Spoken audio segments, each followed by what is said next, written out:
For years, I've always found the concept of gingerbread houses kind of silly. You build them, you don't eat them, the cookie and the icing themselves don't taste very well, and they're just a centerpiece that you throw away at the end.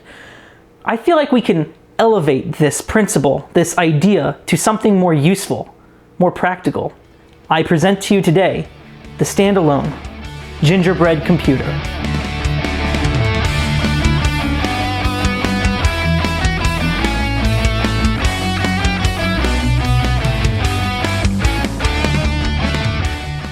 First of its kind Gingerbread Computer features everything you would expect from a normal computer. Windows 10? That's about it. Inside this beast of a cookie are 4 terabytes of hard drive space, 8 gigabytes of RAM, an AMD A10 APU processor, and 1 cup of molasses and 6 cups of flour. Not only is this the most productive cookie on the market, but finally, there's a centerpiece that you can game on. That's right, this thing isn't just for office work and a nice thing to look at. It is a full-blown gaming computer, complete with a Radeon R7 integrated GPU. Look, there's not a whole lot of room in here, but it does work and it does game, kind of.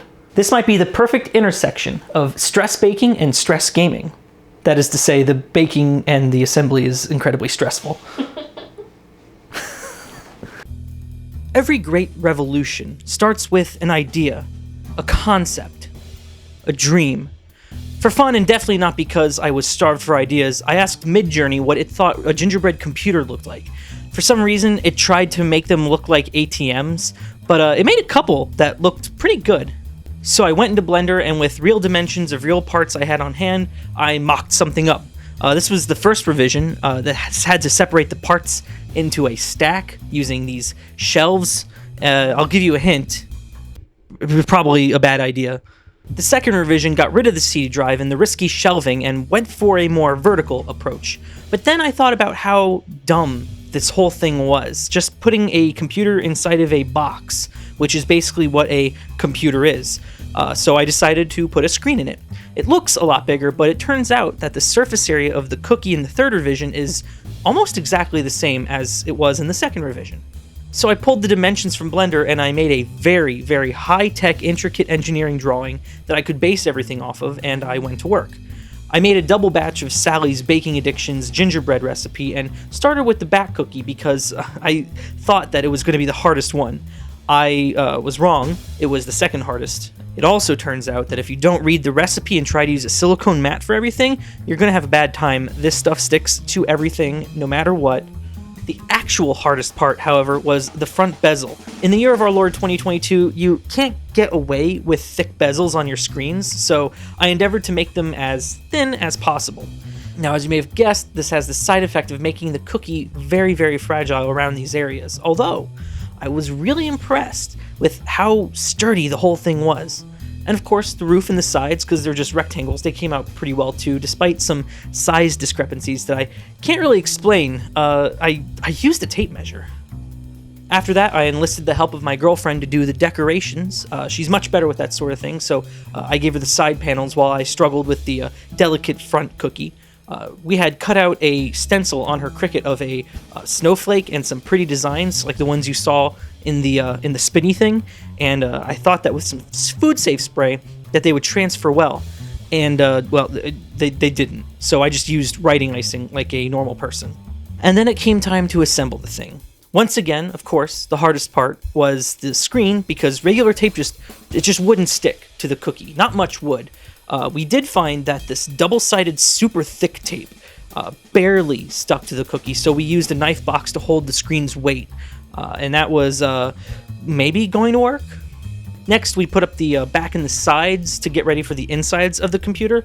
It was really hard getting the power supply and the motherboard to fit in as planned, mainly because my big brain calculations and simulations didn't take into account how springy that ATX power cable is.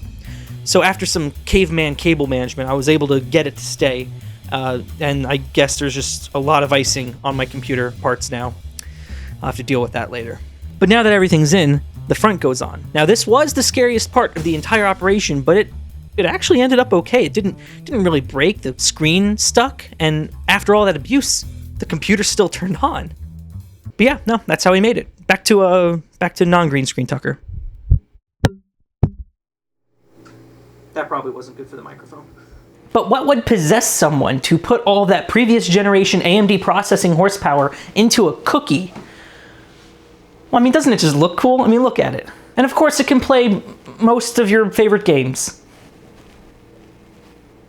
Now, believe it or not, Grand Theft Auto is playable on this cookie. The hard drive in here is not a behemoth of a hard drive. It's a purple glass, I think. I'll be honest, the frame rate is better than I expected for a cookie.